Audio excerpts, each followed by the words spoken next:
Yo, welcome back to my channel. It's your boy Dregga, and today we are going to be checking out a video on the 12 days of Christmas. So get a little, origin stories behind it and whatnot. Thought it'd be fun, holidays and whatnot. Oh, and Merry Christmas to those who celebrate.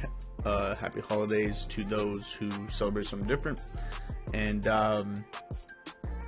yeah, so before we hop in, if you could kindly hit that like, subscribe, and notification bell just to stay up to date with any of the latest videos. Not many right now, but we getting there. It's early. As you guys see, it's starting to come up. What is it? It's 7, almost 8 o'clock. Oh, you guys can't see that. I guess my background. But anyway, let's hop into it. Going on, Solo fam? My name is John Solo, and if you're still looking for the perfect present to give to your true love this Christmas, I've got the shopping list you need right here. The only catch is your budget has to be around $41,205.58. Hey, it may sound like a lot right now, but the look on her face when you give her not one, not two, but 23 of her very own birds, it's gonna be so worth it. At least, that's what the guy who wrote the 12 Days of Christmas song must have thought, right? Why else would he have made half the gifts birds? Okay, in his defense, his lady may have had a thing for birds, or maybe she was a certified ornithologist. I have no idea. All I do know is that when I hinted at my wife that it would be kinda cool to raise 3 French hens, she wasn't down for it, which was a bummer because I didn't keep the receipt. We're not here to talk about what I had for dinner last night, though. I've always found the 12 Days of Christmas to be one of the weirder songs we sing at this time of year. It's long, repetitive, no one in their right mind would actually want the gifts being listed, and there's only one day of Christmas, so what the hell's that about? Well, after looking into it some more, I learned 3 things. 1, I'm an uncultured swine, though you'd think I'd be well aware of that by now. 2, knowing where the song came from and how to sing it properly makes it a lot less obnoxious. And 3, there are several cultures around the world that have their own version of this crazy Christmas list. I cannot wait for you to see what this special holiday episode has in store. First, though, I want to give a shout out to the sponsor that you might need after this year's Christmas shopping, Extra. So I don't know about you guys, but I do... We'll skip past that stuff. Okay. Here we go. Before we get into where the 12 days... A very strange day is coming to America. Of course, we get an ad, right? Massive and surprising new transition could soon determine. Attacking me. Of Christmas song came from, we should probably establish what the 12 Days of Christmas actually are, because before doing the research for this episode, I had no idea. I always have just assumed it meant the 11 days leading up to Christmas and then Christmas Day, but I never knew for sure. What about y'all? What do you guys think it was? Just the days leading up. I knew there was some like deeper meaning, but I guess I never looked into it.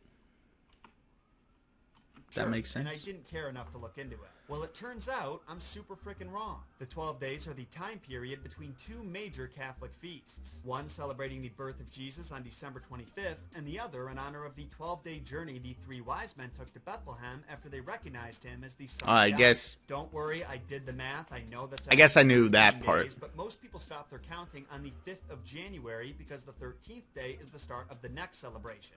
Epiphany. This span of time was labeled as sacred in 567 AD by the Council of Tours, a group of holy men in the medieval Roman Catholic Church in Tours, France. And at this time, the holiday was celebrated by fasting for those 12 days leading up to the feast, because that's God's way of having fun, apparently. Wait, I'm sorry, that's wrong for me to say. Back then, the church considered any form of fun to be pagan witchcraft.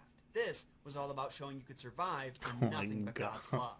It wasn't until the reign of King Hakon I of Norway that those 12 days became fun for those celebrating them. See, Hakon was a Christian and knew that it wasn't going to be easy to convert the mostly pagan Norway, and attempting to force the transition would make it impossible. So, he employed a clever strategy. Instead of making pagan worship illegal right out of the gate, he moved their celebration of Yule, or Yule. According to Snorri Sturluson, it originally took place for 3 days in the middle of winter, but now it coincided with the Christian holiday of Christmas, and the king ordered that everyone in the country must drink ale and feast during this time or pay a fine.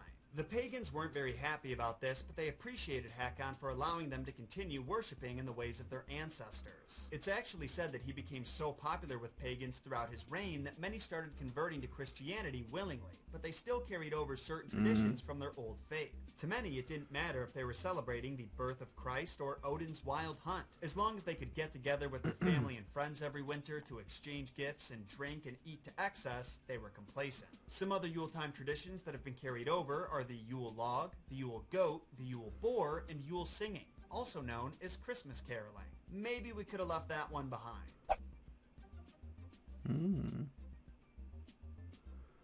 Now that we... Side question. Have any of you gone caroling before? I've never done caroling, nor have I seen caroling. But maybe that's depends on where you live, I guess. I don't think anybody wants to go walking around our area.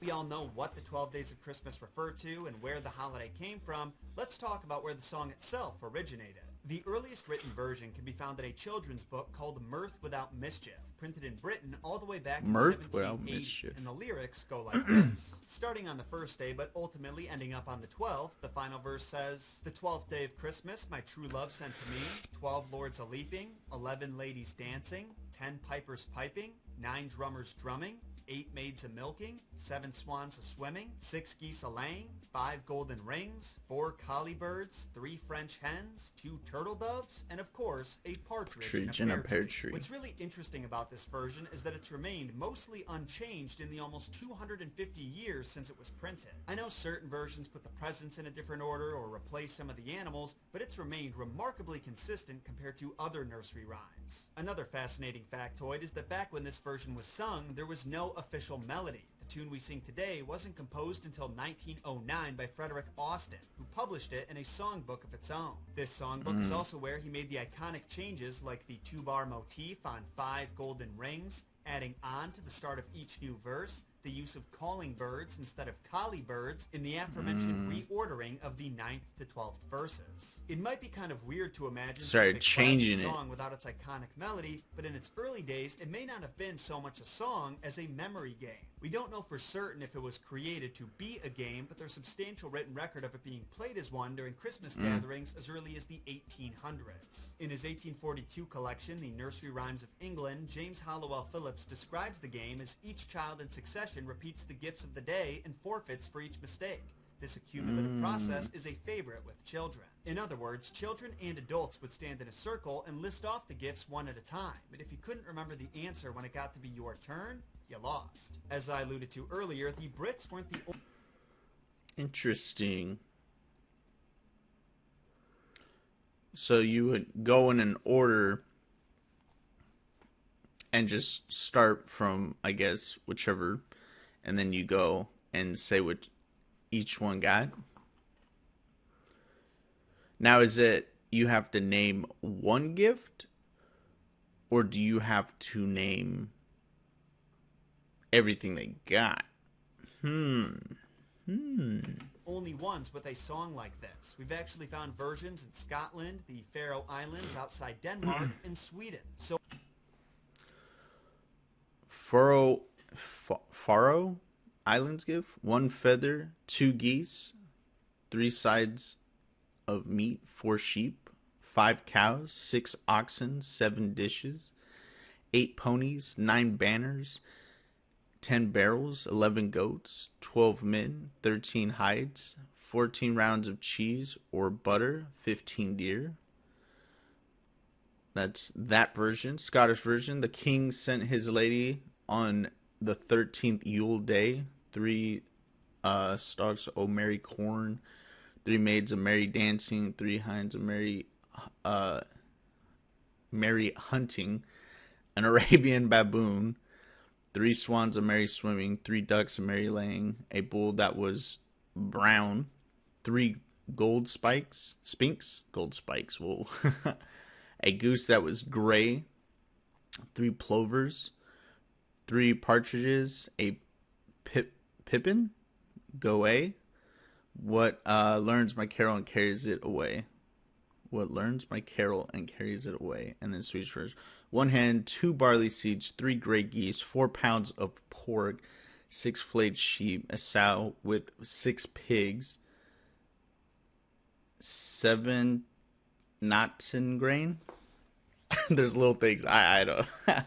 8 gray fowls with golden saddles, 9 newly born cows, 10 pairs of oxen, 11 clocks, 12 churches, each with 12 altars, each with 12 priests, each with 12 capes, each with 12 coin purses, each with 12 daler inside. Daler.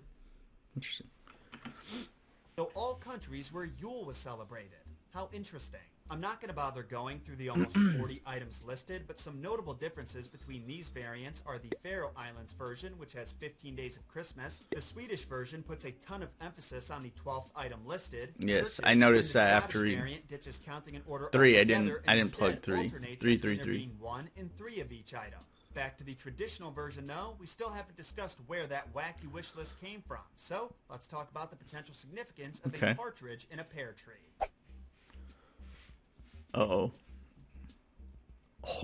Fun fact, every year PNC Financial releases an updated pricing index that breaks down the exact cost of the 12 days of Christmas. In 2021, if you were to buy every one of the 78 items listed, you would spend $41,205.58. But if you want to take... That's funny, a tracker that I guess in what today's market and what they would go for. Take it up a notch and buy the 364 gifts listed throughout every repetition of the song. It'll cost you $179,454.19. Either way, it's a little out of budget for most people. I mean, 7 Swans alone cost more than $13,000. So what exactly was the author thinking when he or she came up with this list? Well, if you were looking for a concrete... Back in the day, they see a swan, capture it.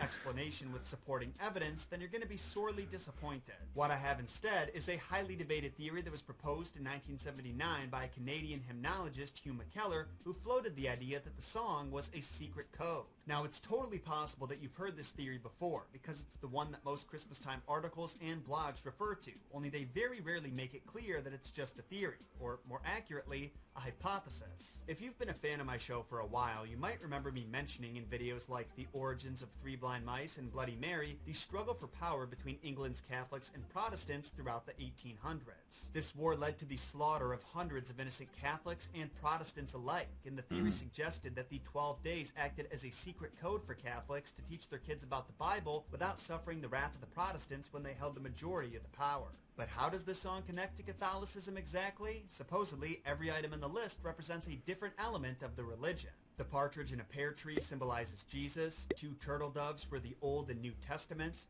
3 French hens represented the 3 gifts of faith, hope, and love, 4 calling birds were the 4 Gospels, 5 golden rings were the books of Moses, 6 geese a-laying stands for the 6 days of creation, 7 swans a-swimming were the 7 gifts of the Holy Spirit, 8 maids a-milking were the 8 Beatitudes, 9 ladies dancing were the 9 fruits of the Holy Spirit, such as charity, peace, and kindness, 10 lords a-leaping represent the 10 Commandments, the 11 pipers piping were the 11 apostles, and lastly, the 12 drummers drumming represented the points of the Apostles' Creed. Oh, and I've got to mention that the true love who sends the gifts is none other than God himself, because why wouldn't it be? I'm just going to say it, this is not a convincing theory to me at all. I can accept the fact that there's no written evidence supporting it. Considering the song was supposed to be a secret code, it wouldn't make much sense for someone to write it down. That just doesn't seem like it would teach children anything about Catholicism. Like if you told your kid the 11 pipers piping were the apostles, do you think they'd say, "Oh, the apostles, the disciples of Jesus. How could I have been so blind?" Or would they say, "Who are the apostles?" Yes. Probably the second Yes. one, right? And then you would either have to teach them the exact material that's outlawed, defeating the song's entire purpose, or you tell them you're not allowed to talk about it, and they would continue living in ignorance about everything the song represents. I'm not trying to trivialize or downplay the persecution Blind of Catholics ignorance. by any means. I just don't think the 12 days of Or was Christmas it are blind- connected to it. blind bliss? In the Oxford Dictionary of Nursery Rhymes, Iona and Peter Opie, 2 of the most renowned folklorists in the entire field of study, suggest some alternative theories, but they don't seem seem particularly convinced by any of them. Suggestions have been made that the gifts have significance as representing the food or sport for each month of the year. Importance certainly has long been attached to the 12 days themselves when, for instance, the weather on each day was carefully observed to see what it would be in the corresponding month of the coming year. Nevertheless, whatever the ultimate origin of the chant, it seems probable that the lines that survive today, both in England and France, are merely an irreligious travesty. In other words, when the song first came into existence hundreds of years ago, the items and animals listed may have been associated with seasonal, religious, and holiday traditions. Over the course of centuries, those traditions changed or died out completely, and the lyrics of the song likely changed as well, since nobody wrote anything down in those days. So basically what we're trying to do here... I know, like, documentation back in the day. Like, you think when people write stuff and things like now everything's digital, right? Everything's digital, so it's, you could save it. But back in the day, you need paper, ink, and then you gotta save it from weather conditions, longevity, all that stuff. And that's what happened to a lot of our material from back in the days. It basically lost to time itself, right? So, but now it's all digital mostly, or changing to digital. Lost a lot of material.